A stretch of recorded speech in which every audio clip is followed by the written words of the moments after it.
أعوذ بالله من الشيطان الرجيم ونتوكل عليه ونعوذ بالله من شرور أنفسنا ومن سيئات أعمالنا من يهده الله فلا مضل له ومن يضلله فلا هادي له ونشهد أن لا إله إلا الله وحده لا شريك له ونشهد أن سيدنا وحبيبنا وشفيعنا وسندنا ومولانا محمد أرسله بالحق بشيرا ونذيرا وداعيا إلى الله بإذنه وسراجا منيرا وصلى الله تعالى على خير خلقه محمد وعلى آله وأصحابه وأزواجه وذرياته وسلم تسليما كثيرا كثيرا أما بعد فأعوذ بالله من الشيطان الرجيم بسم الله الرحمن الرحيم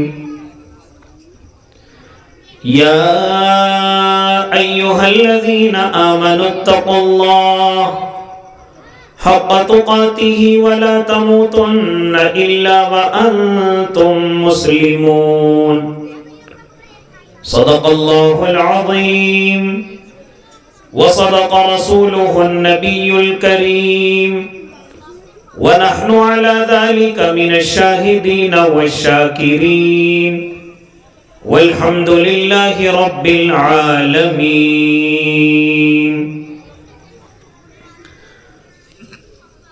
باوقار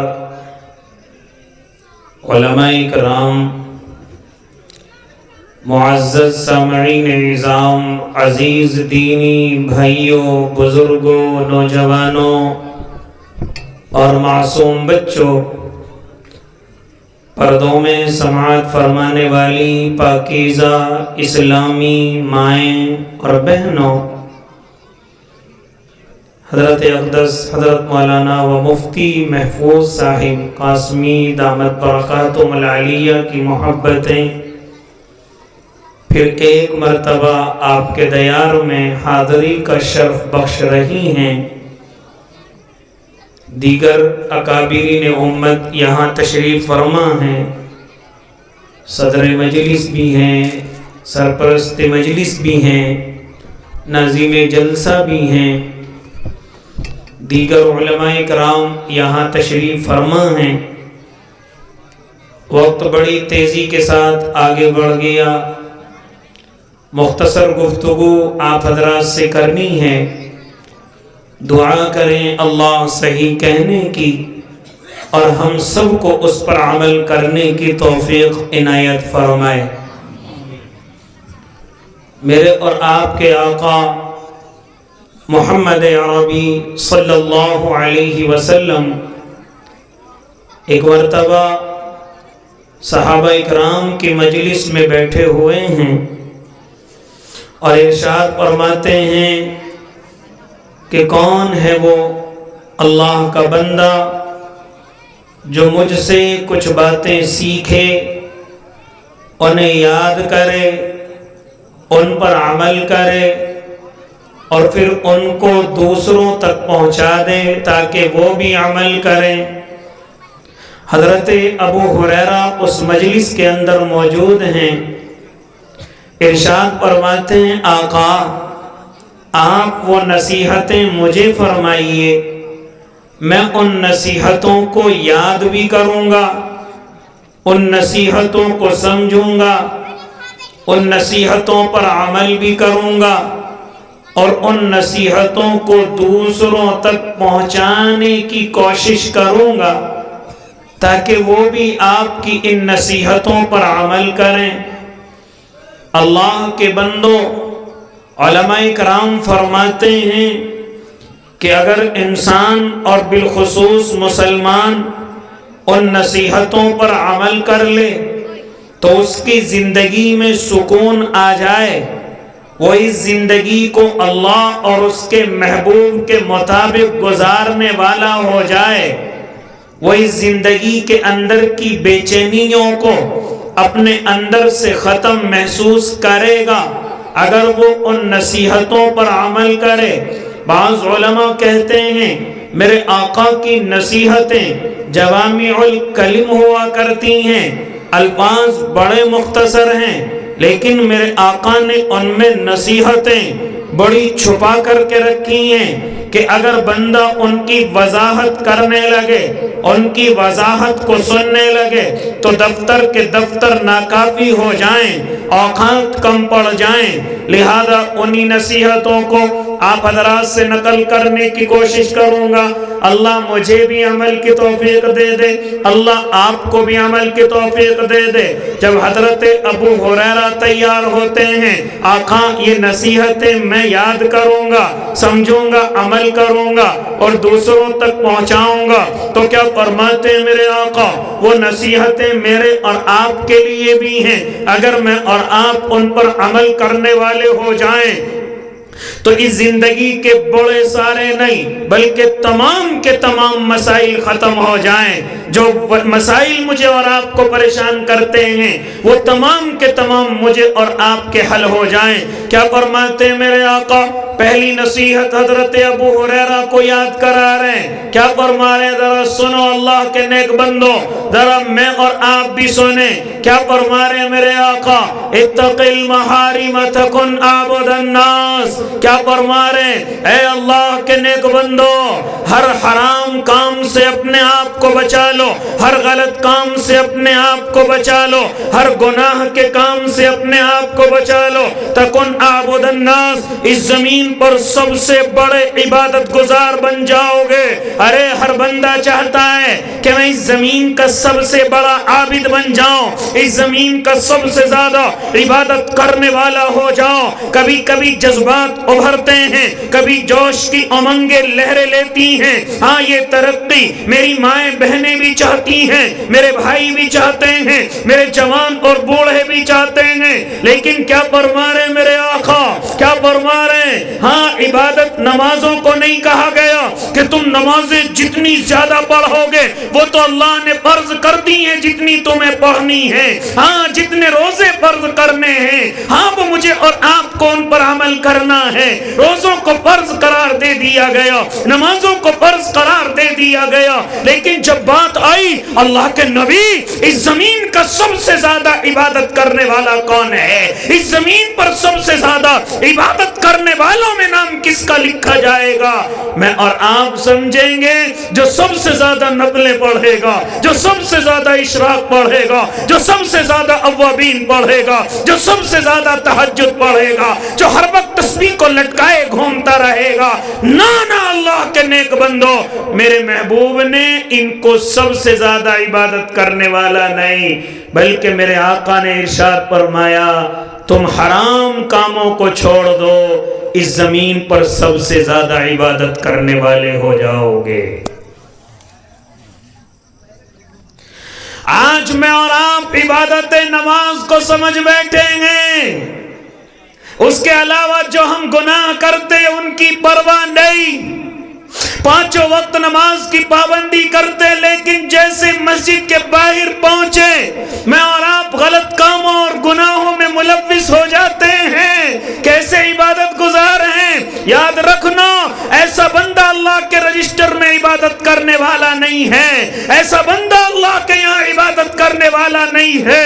عبادت گزار میرے محبوب نے ہاں زیادہ لمبی لمبی رکعتیں پڑھنے والوں کو نہیں کہا ہے، بلکہ میرے آقا نے صاف ارشاد فرما دیا اے میرے امتیو تم حرام کاموں کو چھوڑ دو، تم گناہ کے کاموں کو چھوڑ دو، اس زمین پر تم سب سے بڑے عبادت گزار بن جاؤ گے۔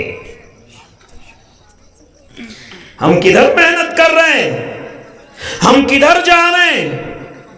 اس لیے اگر یہ لفظ میرے اور آپ کے ذہنوں میں بیٹھ جائے تو بہت ساری شکایتیں دور ہو جائیں۔ ویسے تو نماز پڑھتا ہے، ویسے گالیاں دیتا ہے، ویسے نماز پڑھتا ہے چوریاں کرتا ہے، ویسے نماز پڑھتا ہے آنکھوں کی عبادت نہیں کرتا، ویسے نماز پڑھتا ہے گالیاں دے کر کے جھوٹ بولتا ہے، ناپ تول میں کمی کرتا ہے، اے اللہ کے نیک بندو یہ عبادت کرنے والا ہے ہی نہیں۔ اس کو جس کو میں نے اور آپ نے عبادت کرنے والا سمجھا ہے، میرے آقا کی شریعت میں وہ عبادت کرنے والا ہے ہی نہیں۔ کس کو عبادت کرنے والا سمجھ رہے ہیں؟ ہم 2-4 رکعتیں پڑھ کر کے اپنے آپ کو عبادت گزار سمجھ رہے ہیں، لیکن میرے اور آپ کے آقا محمد عربی صلی اللہ علیہ وسلم ارشاد فرما رہے ہیں تم گناہوں کو چھوڑ دو، تم حرام کاموں کو چھوڑ دو، اتق المحارم تکن اعبد الناس، تم اس زمین پر گناہوں کو چھوڑ دو، تم سب سے بڑے عبادت کرنے والے ہو جاؤ گے۔ اس لیے اگر کوئی نماز پڑھ رہا ہو اور گناہوں میں ملوث ہو، اس کو عبادت گزار نہ سمجھنا۔ یا میں خود بھی اگر نمازوں کا تو پابند ہوں لیکن گناہوں کو نہیں چھوڑتا، میں عبادت کرنے والا نہیں ہوں، میں اللہ کو بھی دھوکہ دیتا ہوں، میں عوام کو بھی دھوکہ دیتا ہوں۔ اس لیے عبادت گزار میرے اللہ نے نماز پڑھنے والے کو کہا ہی نہیں، میرے محبوب نے عبادت گزار روزے رکھنے والے کو کہا ہی نہیں، میرے اللہ نے تو میرے محبوب نے تو گناہوں کے چھوڑنے والے کو عبادت گزار کہا ہے۔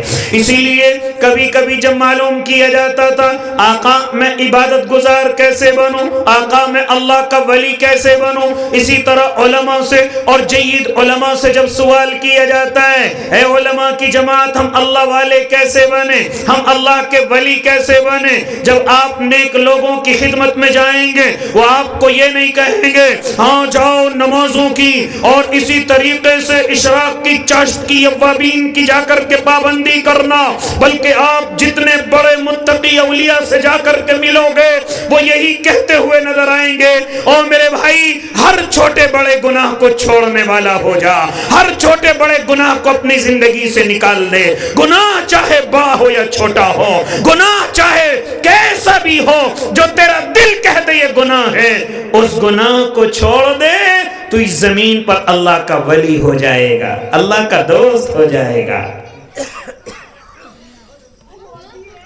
اسی لیے تو آج مجھ سے اور آپ سے گناہ نہیں چھوڑتے، اسی لیے تو آج میری اور آپ کی زندگیوں سے گناہ نہیں جاتے، اسی لیے ہم عبادت گزار بھی نہیں ہیں، اسی لیے ہماری عبادتوں کے وزن ختم ہو چکے ہیں، کیونکہ گناہ مسلسل ہیں، عبادتیں بھی چل رہی ہیں، گناہ چھوٹنے کا نام نہیں لے رہے ہیں، غلطیاں میرے اور آپ کے اندر سے دور جانے کے لیے تیار نہیں ہیں، اس لیے عبادتیں بے وزنی ہو چکی ہیں۔ ورنہ ایک زمانہ ہوا کرتا تھا کہ جب تو 2 رکعتیں پڑھ کر کے اپنے مسئلوں کو حل کرا لیا کرتا تھا، ایک زمانہ ہوتا تھا کہ جب تیرے ہاتھ رب کریم کی طرف اٹھتے تھے تیرا آنسو تیری آنکھ سے نکلنے سے پہلے تیری دعائیں قبول ہو جایا کرتی تھی، ہاں رب سارے نظام کو تیرے آنسوؤں کے صدقے میں تبدیل کر دیا کرتا تھا۔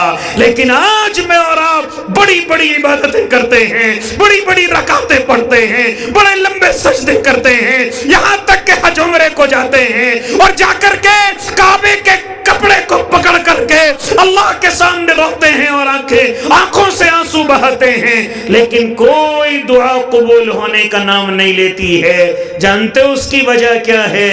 وجہ یہ ہے کہ عبادت تو کی ہے لیکن گناہوں کو چھوڑنے کا ابھی ارادہ نہیں کیا ہے،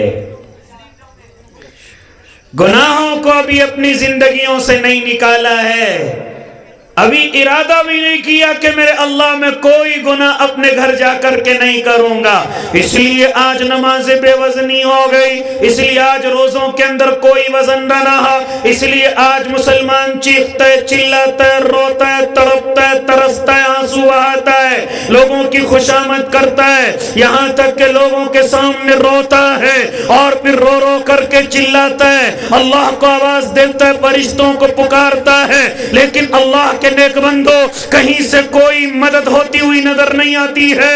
جانتا ہے وجہ کیا ہے؟ وجہ یہ ہے کہ میں نے اور آپ نے گناہوں کو نہیں چھوڑا ہے، میں نے اور آپ نے غلطیوں کو نہیں چھوڑا ہے۔ اے جوان اگر تجھ سے بتاتا چلوں کون سا گناہ ایسا ہے جو تو نے نہیں چھوڑا ہے؟ تمام گناہوں کو پکڑے ہوئے ہیں. ارے شراب کا تو عادی ہے, شباب کا تو عادی ہے, جوئے اور سٹے تیرے کاروبار بن چکے ہیں, سود اور بیاض کو تو دھڑلے سے کرتا ہے, جھوٹ تو ایسے ہی بولتا ہے, جھوٹ کو ہوشیاری سمجھتا ہے, ماں باپ کی ناقدری کرتا ہے, بھائی بہنوں کے حقوق دباتا ہے, علماء کی ناقدری کرتا ہے, بڑوں کی عزت نہیں کرتا, چھوٹوں پر شفقت نہیں کرتا, ناپ تول میں کمی کرنے کو تو ہوشیاری بتاتا ہے. اے اللہ کے نیک بندے, غلط تعلقات تیرا پیشن بن چکا ہے. تیرے موبائل کو اگر میں چیک کر لوں تو کئی نمبرات غیر محرموں کے تیرے موبائل میں پڑے ہوئے ہیں, جو تجھے راتوں کو سونے نہیں دیتے, جو تجھے عبادت کرنے نہیں دیتے, جو تجھ سے حرام کام کی طرف تجھے لے کر کے چلتی ہیں. اے میری مائیں بہنوں, سن لو کان کھول کر کے, تم بھی باز نہیں آتی ہو. تمہارے موبائلوں میں شوہر کی محبت نہیں بلکہ غیر کی محبت پنپ رہی ہے, غیر سے تعلقات تمہارے مضبوط ہوتے ہیں. تم سمجھتی ہو کہ میرا شوہر نہیں جانتا, میرا بھائی نہیں جانتا, میرا باپ نہیں جانتا, لیکن اللہ کی نیک بندیوں یہ بھول جاتی ہو کہ میرے رب کی نظر تم پر بڑی سخت جمی ہوئی ہے. اس لیے عبادت گزار نمازیں پڑھنے والے کو نہیں کہا, گناہ چھوڑنے والے کو کہا ہے. نمازیں پڑھنا بڑا آسان ہے, گناہ چھوڑنا بڑا مشکل ہے. اس لیے میرے محبوب نے عبادت گزار ہی کا, میرے رب نے, میرے محبوب نے اس کا راستہ ہی بدل دیا. بننا چاہتا ہے عبادت گزار, میں سب سے بڑا عبادت کرنے والا ہو جاؤں تو پھر گناہوں کو چھوڑ دے, پھر غلطیوں کو چھوڑ دے, جو سب کے سامنے کرتا ہے انہیں بھی چھوڑ دے, جو چھپ کر کے کرتا ہے انہیں بھی چھوڑ دے, جو تنہائی میں کرتا ہے انہیں بھی چھوڑ دے. اے اللہ کے نیک بندے, اگر اپنا نام عبادت گزاروں میں لکھوانا چاہتا ہے تو پھر میرے آقا کی, میرے محبوب کی پہلی نصیحت پر عمل کر لے. فرماتے تھے میرے آقا, تم گناہوں کو چھوڑنے والے ہو جاؤ, اس زمین پر سب سے زیادہ عبادت گزار بن جاؤ گے. اور مختصر گفتگو کرنے لگا. مجھے تھوڑی زیادہ گفتگو کرنی ہے لیکن مختصر وقت میں کرنی ہے. اللہ مجھے بھی سمجھنے کی توفیق دے دے, آپ کو بھی سمجھنے کی توفیق دے دے, عمل کی توفیق دے دے. اسی طریقے سے اللہ کے نیک بندوں, بندے کے اندر ایک پریشانی اور بے چینی یہ رہتی ہے کہ میں اس زمین پر غریب ہوں, کمزور ہوں. ذرا دوسری نصیحت سنتے چلے جائیں. اور یہ بے چینی اسے راتوں کو سونے نہیں دیتی, یہ بے چینی اسے دنوں کے اندر سکون نہیں دیتی ہے. لیکن میرے محبوب نے ایک نقطہ نظر بتایا, ایک دوسری نصیحت اپنے امتیوں کو فرمائی. کیا فرمایا میرے آقا نے؟ وَرْضَ بِمَا قَسَمَ اللَّهُ لَكْ تَكُنْ أَغْنَى النَّاسِ. کیا فرما رہے میرے آقا؟ جو اللہ نے دیا ہے اس پر راضی ہو جا, جو اللہ نے دے رکھا ہے اس پر راضی ہو جا, جو اللہ نے تجھے دے دیا ہے تو اس پر راضی ہو جا. کیا فرما رہے میرے آقا؟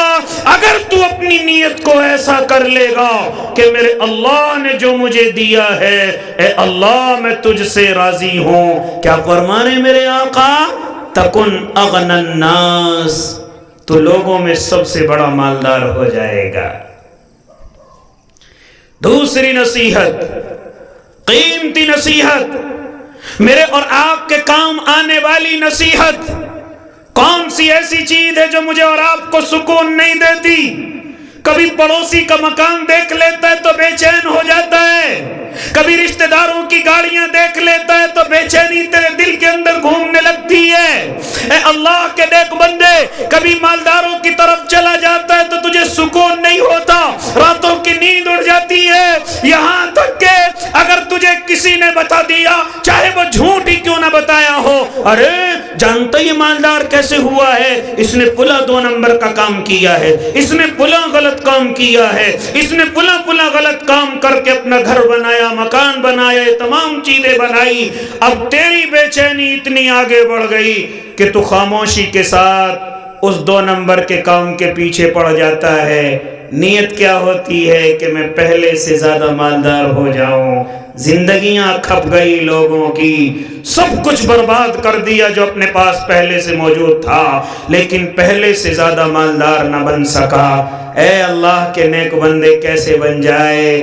تیری بے چینی تجھے ایک دن برباد کر کے رہے گی. صرف ایک چیز تجھے سکون پہنچا سکتی ہے اور وہ ہے میرے آقا کی دوسری نصیحت, وَرْضِ بِمَا قَسَمَ اللَّهُ لَكَ تَكُنْ أَغْنَى النَّاسِ. جو اللہ نے تجھے دے دیا ہے اس پر راضی ہو جا, اس زمین کے لوگوں میں سب سے بڑا مالدار ہو جائے گا.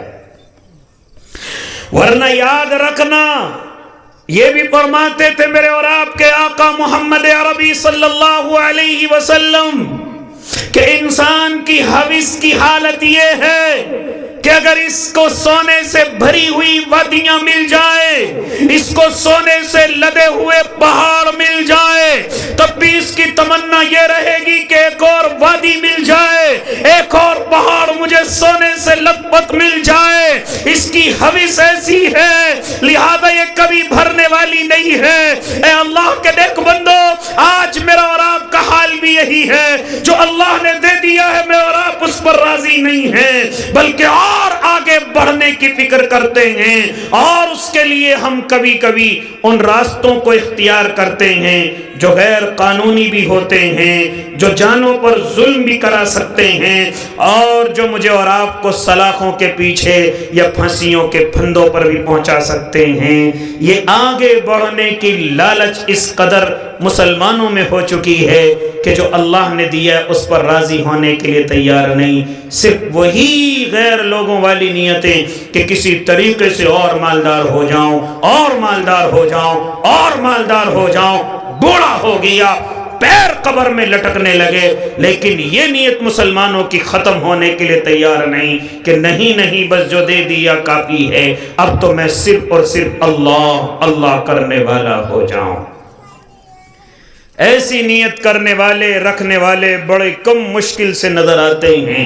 اس لیے اللہ کے نیک بندوں کیا فرما رہے میرے آقا کہ اگر ایک وادی مل جائے, دوسری کی تمنا, دوسری مل جائے, تیسری کی تمنا, یہاں تک کہ اس کی ہوس کا گھڑا کبھی بھرنے والا نہیں ہے, اس کی کھوپڑی بھرنے والی نہیں ہے. کیا فرماتے تھے, یا تو اس کی کھوپڑی کی ہوس کو یا تو قناعت بھر سکتی ہے, یا پھر دوسرا جملہ ارشاد فرمایا قبر کی مٹی اس کو بھر سکتی ہے, ورنہ کوئی تیسری چیز نہیں ہے جو انسان کی اس ہوس کو ختم کر دے. ہاں, جو جتنا زیادہ مالدار ہے وہ اتنا ہی زیادہ پیسوں کا پجاری ہے, جو جتنا زیادہ مالدار ہے وہ اتنا ہی زیادہ اس تگودو میں لگا ہوا ہے کہ کس طریقے سے آج ایک مکان, ایک کھیت, ایک کھلیان ہے, اور کس طریقے سے 2 مکان 3 مکان ہو جائیں. صرف اسی فکر میں اپنی زندگی کو برباد کیے ہوئے ہے, اور یہ فکر اتنی سر پر چڑھی ہوئی ہے کہ اس فکر کو پورا کرنے کے چکر میں نہ نمازوں کا معلوم ہے, نہ روزوں کا معلوم ہے, نہ حج کا معلوم ہے, نہ قربانی کا معلوم ہے, نہ اللہ کے راستے دعوت و تبلیغ میں جانے کا معلوم ہے. صرف کھوپڑی مر یہی سوار ہے کہ کسی طریقے سے میں اور زیادہ کیسے مالدار ہو جاؤں. کبھی یہ کھوپڑی بھرنے والی نہیں ہے, یاد رکھنا. یہ میں نہیں کہہ رہا ہوں, میرے اور آپ کے آقا محمد عربی صلی اللہ علیہ وسلم ارشاد فرما رہے ہیں تیری کھوپڑی کبھی نہیں بھر سکتی.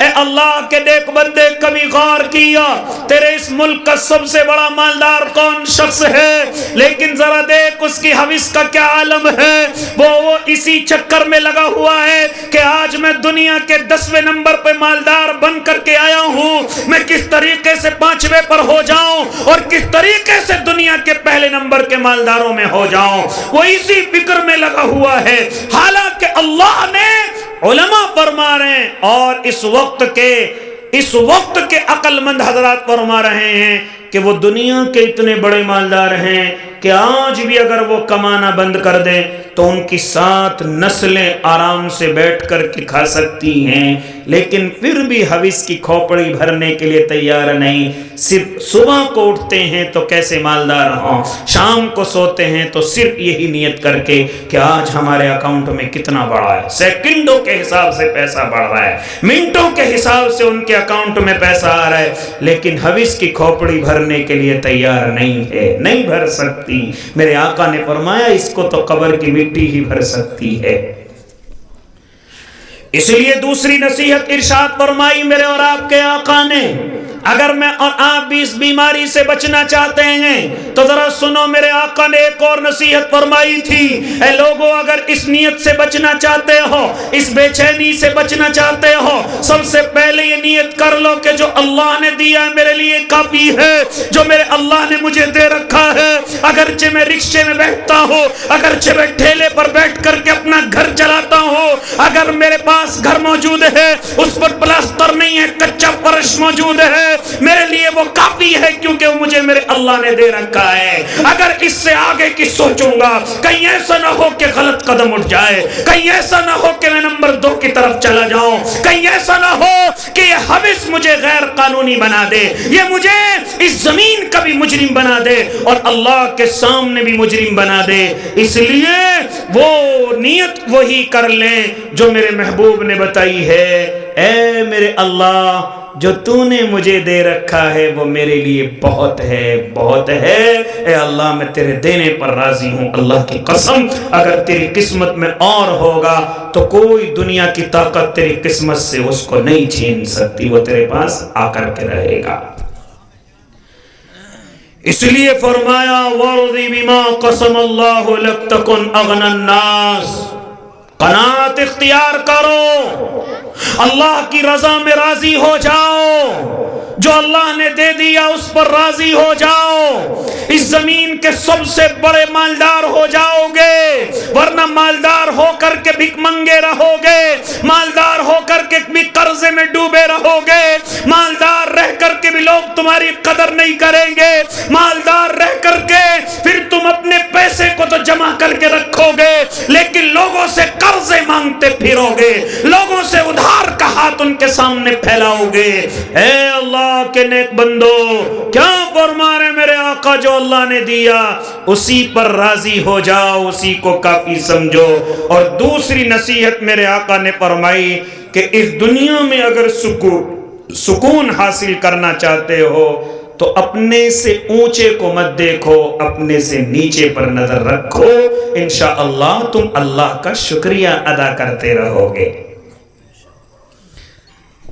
مثال دے کر کے سمجھاؤں، مثال دے کر کے سمجھاؤں، اگر ابھی مسجد کے اندر گیا میری چپل غائب ہو گئی، کیسے بد دعائیں کرتا ہے، کیسے شور مچاتا ہے، کیسے امام صاحب سے آ کر کے لڑتا ہے، امام صاحب تم سمجھاتے نہیں ہو، یہ لوگ مسجد میں آ کر کے چوریاں کرتے ہیں، ایسا لگتا ہے جیسے امام صاحب کہہ کر کے چوریاں کروا رہے ہوں، جب کوئی تجھے نظر نہیں آتا جا کر کے امام صاحب پر اپنا غصہ اتارتا ہے اور ان کو نخرے دکھاتا ہے، وہ بیچارہ امام صاحب اپنی نظریں جھکا کر کے کہہ دیتا ہے کہ میں عصر میں اعلان کر دوں گا کوئی کسی کی چپل نہ چورائے، ایسا لگتا ہے کہ وہ چوری کرنے والے امام صاحب کے کہنے سے چوری کرتے ہیں اور امام صاحب کے کہنے سے رک جاتے ہیں۔ خیر میں اپنی بات دوسری طرف نہیں پہنچا رہا ہوں، اللہ کے نیک بندے یہیں سے ایک مثال سمجھ لیجئے، اگر تیری چپل چوری ہو گئی، بد دعا دینے سے پہلے، ناراض ہونے سے پہلے ذرا نظر اٹھا کر کے دیکھنا، کوئی تجھے ایسا نظر آئے گا کہ اس کے پاس پیر بھی موجود نہیں ہوں گے، تجھے اللہ کا شکریہ ادا کرنے پر مجبوری ہوگی، اے اللہ اگر میری چپلیں چر گئی تو کیا ہوا، میرے پاس پیر تو موجود ہیں، میں دوسری پہن سکتا ہوں، دوسری لا کر کے اپنی پیروں میں ڈال سکتا ہوں، لیکن میرے سامنے ویل چیئر پر بیٹھا ہوا میرا بھائی ہے، اس کے پاس تو پیر ہی موجود نہیں ہے، ربا تو نے مجھے کم از کم پیر تو دے رکھے ہیں، اس لیے اپنے سے اونچے کی طرف نظر مت دوڑانا، یہ مت دیکھنا کہ میرے محلے میں کسی کا 3 منزل کا مکان ہے، میں بھی 3 نہیں 4 منزل کا کروں گا، ہمیشہ اللہ کی ناشکری کرے گا۔ اسی محلے میں دیکھنا کوئی بیچارہ کمزور سی چھت کے نیچے رہ رہا ہوگا، اسی محلے میں دیکھنا اس کے پاس چھت کے لیے کوئی مضبوط چیز نہیں ہوگی بلکہ کوئی پنی یا کوئی ٹین شیٹ وغیرہ ہوگا جس میں وہ خود بھی رہتا ہوگا، جس میں اس کے بیوی اور بچے بھی رہتے ہوں گے۔ ہاں اسی محلے میں دیکھنا کہ کوئی اپنی زندگی گزار رہا ہوگا لیکن وہ زمین اس کی نہیں ہوگی، کسی نے اس کو کہہ رکھا ہوگا کہ کچھ دن کے لیے تو میری زمین پر رہ لے، جب تیرا انتظام ہو جائے میری زمین کو خالی کر کے چلے جانا۔ اے اللہ کے نیک بندے، اگر تو اس 3 منزلہ مکان والے کو دیکھے گا تو اللہ کی ناشکری کرے گا، اور اگر اس کمزور چھت والے کو دیکھے گا تو اللہ کا شکر ادا کرے گا کہ اللہ تو نے مجھے کم از کم چھت تو مضبوط دے رکھی ہے۔ اس لیے اللہ کے نیک بندوں فرما رہے میرے اور آپ کے آقا کہ اپنے سے اونچے کی طرف مت دیکھنا ورنہ ناشکرے ہو جاؤ گے، اپنے سے نیچے کی طرف نظریں جمع کر کے رکھنا، اللہ کا شکریہ ادا کرو گے۔ آؤ تمہیں میں اپنے علماء کی مثال دے کر کے سمجھاتا چلوں، شاید میری بات آپ حضرات کے سمجھ آ جائے۔ یہ میری بات نہیں ہے، میرے علماء کی بات ہے، یہ میرے سر کے تاجوں کی بات ہے، صرف میری زبان ہے جو تم تک پہنچا رہی ہے۔ ذرا چلو آؤ تمہیں اس زمین کے سب سے بڑے مالدار ملک، جو اس زمین کا سب سے بڑا مالدار ملک سمجھا جاتا ہے، یقیناً آپ کہیں گے وہ امریکہ ہے۔ اے اللہ کے نیک بندو، اسی کی مثال علماء فرماتے ہیں، وہاں پر ایک بازار ہے، وہاں پر ایک جگہ ہے جس کو لاس اینجلس کا نام دیا گیا ہے، وہاں پر ہالی ووڈ کے بڑے بڑے سپر اسٹار بھی رہتے ہیں۔ وہی لاس اینجلس جس میں ابھی اللہ نے کچھ دن پہلے آگ کو بھڑکایا تھا۔ خیر میں اس طرف نہیں جانا چاہتا، میں تو صرف آپ کے اور اپنے کام کی گفتگو کرنے لگا۔ مفتی تقی عثمانی دامت برکاتہم فرماتے ہیں، میں امریکہ کے اس بازار کے اندر گیا، میں نے دیکھا کہ ایک بڑا قیمتی بازار ہے، اور اس بازار کے اندر ایک بڑا قیمتی شو روم ہے، اور اس شو روم کی جب میں نے خاصیتیں سنی تو میں دنگ رہ گیا اور حیران رہ گیا۔ کہتے ہیں کہ میں نے اس شو روم کی میں نے باتیں سنی ہیں، میں نے سنا کہ اس شو روم میں ایک ایک موزے کی قیمت، ایک ایک موزے کی قیمت $200 ہے، $500 ہے۔ وہ کہتے ہیں کہ یہاں پر ایک شرٹ اور ایک پینٹ کی قیمت $10,000 $20,000 ہے، یہ بھی الگ رکھ دیجئے۔ وہ فرماتے ہیں کہ جو اس شو روم کا مالک ہے اس کا کام یہ ہے کہ وہ کسی بھی لڑکے کو جو چاہتا ہے اس کو یہ بتائے گا کہ تیرے اوپر کون سی شرٹ اچھی لگے گی، کون سی پینٹ تیرے اوپر اچھی لگے گی، کون سا کپڑا تجھے خوبصورت بنائے گا۔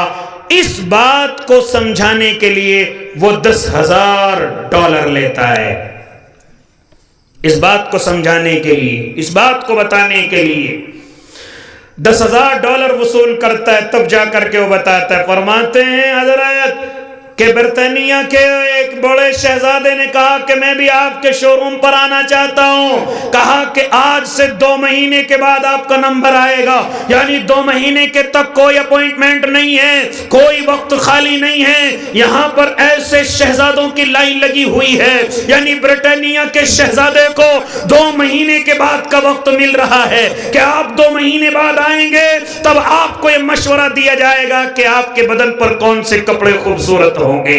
یعنی اگر ایک دفعہ بھی کوئی گراہک اس دکان میں بڑھ جائے تو ہمارے اس ملک کہ وہ کم از کم 50 یا 60 لاکھ روپے کے کپڑے اپنے بدن پر پہن کر کے اس شو روم سے باہر آئے گا۔ اتنا مہنگا بازار، اس سے بھی مہنگا ہو سکتا ہے۔ اور اللہ کے نیک بندو، اگر میں اور آپ کھڑے ہو جائیں تو کیا کہیں گے کہ اللہ نے مجھے اور آپ کو کچھ نہیں دیا؟ کیا ناشکری نہیں ہوگی؟ کیا اپنے الفاظ سے میں اور آپ اللہ کو ناراض نہیں کریں گے؟ امریکہ کی بات چھوڑ دیجئے، آج آپ ٹی وی ایکٹروں کو دیکھیے، آج ذرا فلمی ایکٹروں کو دیکھیے، ان کی ہیروئنوں کو دیکھیے، ان کے کندھوں پر لٹکنے والے بیگ 10-10 15-15 لاکھ کے ہوتے ہیں، ان کے بدنوں پر کپڑے کئی ہزار روپے کے ہوتے ہیں، کئی لاکھوں کے، ان کے ایک وقت کی ڈریس ہوتی ہے۔ تو کیا میں اور آپ ان کو دیکھ کر کے ناشکرے ہو جائیں گے؟ کیا میں اور آپ ان کو دیکھ کر کے اپنے رب سے کہیں گے اے اللہ تو نے ہمیں کچھ نہیں دیا ہے؟ لیکن حضرت ساتھ میں ارشاد فرماتے ہیں، اسی لاس اینجلس میں میں نے دیکھا ہے کہ کچھ ہمارے ساتھی، کچھ جوان، کچھ بوڑھے، ایک ٹھیلا انہوں نے بنا رکھا ہے، راتوں وہ بوتلیں چگتے ہیں، وہ پلاسٹک چگتے ہیں، اور ان کو چگ کر کے اس ٹھیلے میں بھر کر کے صبح کو بیچتے ہیں، اور پھر اسی ٹھیلے سے کمبل نکال کر کے وہیں کسی فٹ پاتھ پر سو جاتے ہیں۔ اسی مالدار بازار کا ایک طرف حال یہ ہے کہ مالداری کا عالم کیا ہے، اور دوسری طرف غریبی کا عالم یہ ہے کہ لوگ فٹ پاتھ پر اپنی زندگی گزار رہے ہیں۔ کہنے کا مقصد یہ ہے کہ اگر ادھر دیکھو گے تو ناشکرے ہو جاؤ گے، اور ادھر دیکھو گے تو اللہ کا شکر ادا کرنے پر مجبور ہو جاؤ گے۔ اس لیے فرمایا اپنے سے اونچے کی طرف نظر مت دوڑانا، ناشکر ہو جاؤ گے۔ اپنے سے نیچے کو دیکھنا، اللہ کا شکر ادا کرنے پر مجبور ہو جاؤ گے۔ خیر، میں اپنی بات کو اور زیادہ آگے نہیں بڑھانا چاہتا، میں اور مختصر کرنے لگا۔ دوسری نصیحت میرے آقا نے اپنے امتیوں کو کیا ارشاد فرمائی؟ اور لوگوں، جو اللہ نے دیا اس پر راضی ہو جاؤ، جو اللہ نے دیا اس پر راضی ہو جاؤ، تم اس زمین کے سب سے بڑے مالدار ہو جاؤ گے، تم اس زمین کے سب سے بڑے مالدار ہو جاؤ گے۔ اس جملے کو آپ اپنے ذہن سے نکال کر کے اپنے دل کی تختی پر فٹ کر لیجئے۔ ہاں، جو اللہ نے دے دیا، اے میرے اللہ میرے لیے کافی ہے، اے میرے رب میرے لیے کافی ہے، میں آگے بڑھنے کے لیے کوئی غلط قدم نہیں اٹھاؤں گا۔ لیکن آج مسلمان مالدار بننے کے چکر میں نہ جانے کتنے غلط قدم اٹھا رہا ہے، حرام کاموں کی طرف جا رہا ہے۔ مجھے کہنے دیجئے، مجھے کہنے دیجئے، جوئے کی طرف ہے مالدار بننے کے لالچ میں، سٹے کی طرف ہے مالدار بننے کے لالچ میں، شراب کی خرید و فروخت کرتا ہے مالدار بننے کے لالچ میں۔ مجھے تو کہنے دیجئے کہ خنزیروں کے فارم ہاؤس بنا رکھے ہیں مالدار بننے کے لالچ میں۔ اے مسلمان، تجھے کیا کہتا چلو، تو نشے کی چیزیں سمگلنگ کرتا ہے مالدار بننے کے لالچ میں، تو لوگوں کو ٹھگتا ہے مالدار بننے کے لالچ میں۔ ہاں، تو غلط دھندوں کے اندر پڑا ہوا ہے، کبھی کسی زمین پر قبضہ کرتا ہے مالدار بننے کے لالچ میں، تو مخبر بن گیا مالدار بننے کے لالچ میں، تو جاسوس بن گیا مالدار بننے کے لالچ میں۔ ہاں، تو عورتوں کی سمگلنگ کرنے لگا مالدار بننے کے لالچ میں، تو بچوں کو اٹھا کر کے بیچنے لگا مالدار بننے کے لالچ میں، تو بچوں کے اندر سے ان کے قیمتی اجزاء نکال کر کے بیچتا ہے مالدار بننے کے لالچ میں۔ یہاں تک کہ میں اور آپ عقل کے اتنے اندھے ہو گئے، مجھے یہ جملے مائک پر نہیں کہنے چاہیے کہ ہم نہیں سمجھ رہے عقل کہاں ماری گئی، اور ہم مالدار بننے کے لالچ میں نہ جانے کون کون سے راستوں کو اختیار کر چکے ہیں۔ کوئی سانپوں کو بیچتا ہے، یہ کئی کروڑ کا سانپ ہے، اس کو بیچا جائے مالدار بنا جائے۔ یہ ٹی وی کی پلا چیز ہے، اس کو بیچا جائے مالدار بنا جائے۔ کوئی زمینوں میں دفینے تلاش کر رہا ہے مالدار بننے کے لالچ میں، کوئی سانپوں کی منیاں تلاش کر رہا ہے مالدار بننے کے لالچ میں۔ رب کعبہ کی قسم، اس لالچ نے مجھے اور آپ کو نہ جانے کہاں سے کہاں پہنچا دیا، لیکن بربادی کے علاوہ کچھ اور نہیں ہے۔ یہ مالدار بننے کا لالچ جو اللہ نے دیا ہے، ایسا نہ ہو کسی دن وہ بھی چھن جائے۔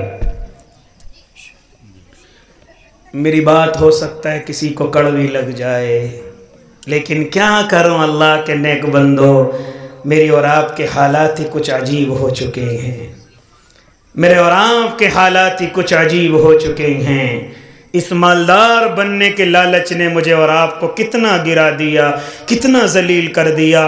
اگر کبھی خود میں اور آپ اپنے گریبانوں کے اندر جھانک کر کے دیکھیں گے تو اللہ کی قسم اپنے آپ سے نظریں نہیں ملا پائیں گے۔ اس مالدار بننے کے لالچ نے مجھے اور آپ کو اس قدر ذلت میں گرا دیا ہے۔ خیر، میں اور مختصر کرتا چلو۔ اے اللہ کے نیک بندو، دوسری نصیحت میرے اور آپ کے آقا نے ارشاد فرمائی، وَارْضِ بِمَا قَسَمَ اللَّهُ لَكْ تَكُنْ أَغْنَى النَّاسِ، جو اللہ نے دیا ہے اسی پر راضی ہو جاؤ، اس زمین کے سب سے بڑے مالدار ہو جاؤ گے۔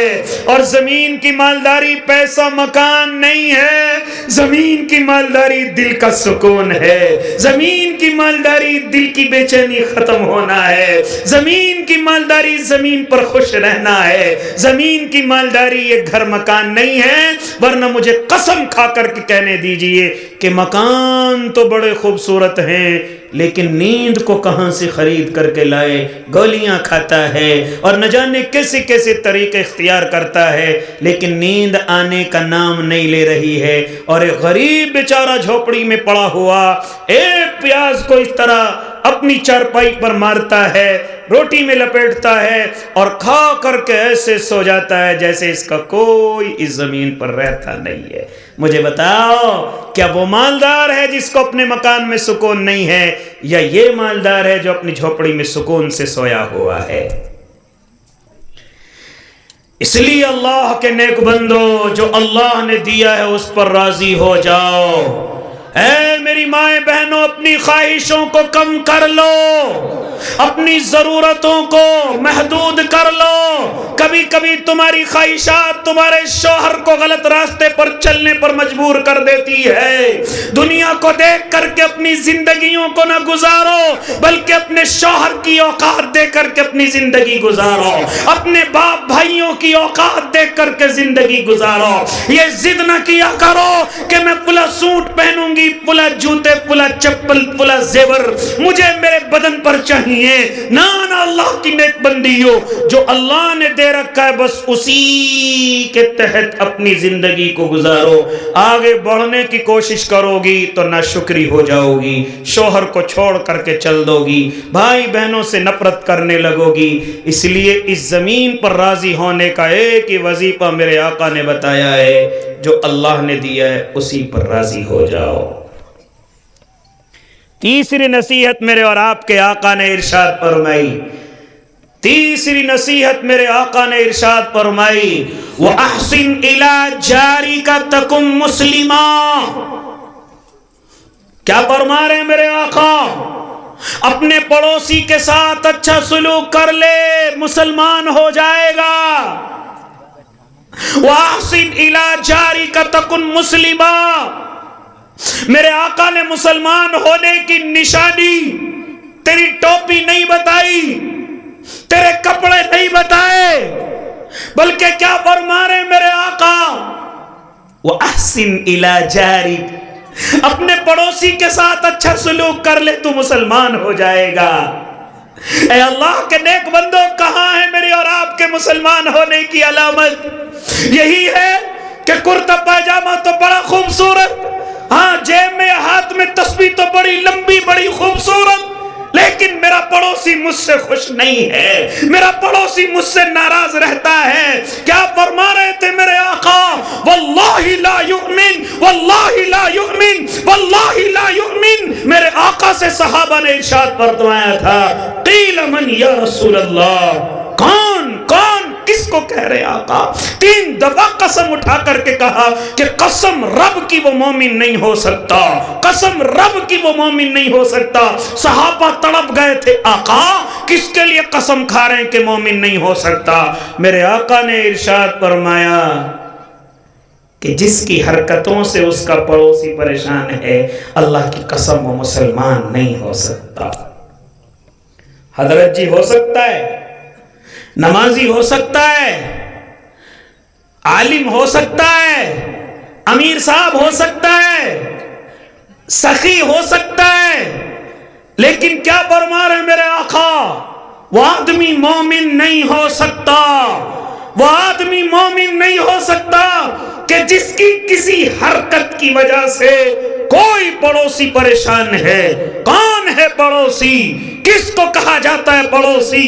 اور معلوم کرو اپنے علماء سے، جو تیرے برابر میں رہتا ہے وہ پڑوسی، جو تیرے سامنے رہتا ہے وہ پڑوسی، جو تیرے پیچھے رہتا ہے وہ پڑوسی۔ اور وضاحت یہ بھی کی گئی ہے کہ 40 گھر پڑوسیوں کے کہے گئے ہیں، لیکن آج میری اور آپ کی حالت کیا ہے اللہ کے نیک بندو؟ ہاں، کتنا پڑوسی مجھ سے پریشان رہتا ہے، کیسی حرکتیں میں اور آپ کرتے ہیں، ہاں کسی کی نلیاں بند کرتے ہیں، کسی کے گھر کے سامنے کوڑا کرکٹ ڈال دیتے ہیں، ہاں کسی کو پریشان کرنے کے لیے نہ جانے کیسی کیسی حرکتیں میں اور آپ اپنے پڑوسیوں کو ستاتے ہیں۔ ارے غریب ہے میرا کیا کر لے گا، ارے کرایہ دار ہے میرا کیا کر لے گا، ارے اس کی برادری تو مجھ سے نیچی ہے یہ کیا کر لے گا، ارے یہ تو فلاں فلاں ہے، ان کے باپ دادا تو ایسے رہا کرتے تھے، یہ میرا کیا کر لے گا۔ اللہ کی قسم یہ طرح کچھ نہیں کر سکتا، لیکن جس رب کا یہ بندہ ہے، اگر اس رب کو غصہ آ گیا تو تیرے پاس اس زمین پر کچھ بچنے والا نہیں ہے۔ واللہ لا یؤمن، نہیں مومن ہو سکتا وہ آدمی کہ جس کی حرکت کی وجہ سے اس کا پڑوسی پریشان ہے۔ آج تو میرے اور آپ کے جوانوں کی حرکتیں عجیب، پڑوسیوں سے تعلق، پڑوسیوں کے گھروں کے سامنے بیٹھنا، پڑوسیوں کے گھروں میں جھانکنا، بہانوں سے پڑوسیوں کے گھروں میں گھس جانا، بہانوں سے عزتوں کو اچھالنا، بہانوں سے ان کی عزتوں پر ڈانکے ڈالنا۔ اے جوان، یہ تیرا شیوا بن چکا ہے۔ اے جوان، تو یہ حرکتیں اپنے پڑوسیوں کے ساتھ کرتا ہے، یاد رکھنا تو مومن نہیں ہو سکتا۔ اگر تیری کسی حرکت کی وجہ سے پڑوسی پریشان ہے تو مومن نہیں ہو سکتا۔ میرے آقا نے کیا ہی خوب ارشاد فرمایا تھا۔ آج تو وہ عادتیں میری اور آپ کی ختم ہو رہی ہیں۔ کیا فرماتے تھے میرے آقا؟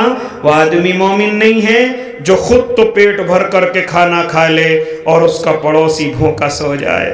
آج تو مجھے اور آپ کو خیال ہی نہیں ہے، آج تو مجھے اور آپ کو دھیان ہی نہیں ہے۔ ایک زمانہ ہوتا تھا جب ہماری مائیں بہنیں کچھ اچھی سی چیزیں بنائی کرتی تھی تو اس میں سے تھوڑا سا نکال کر اپنے پڑوسی کو بھجوایا کرتی تھی۔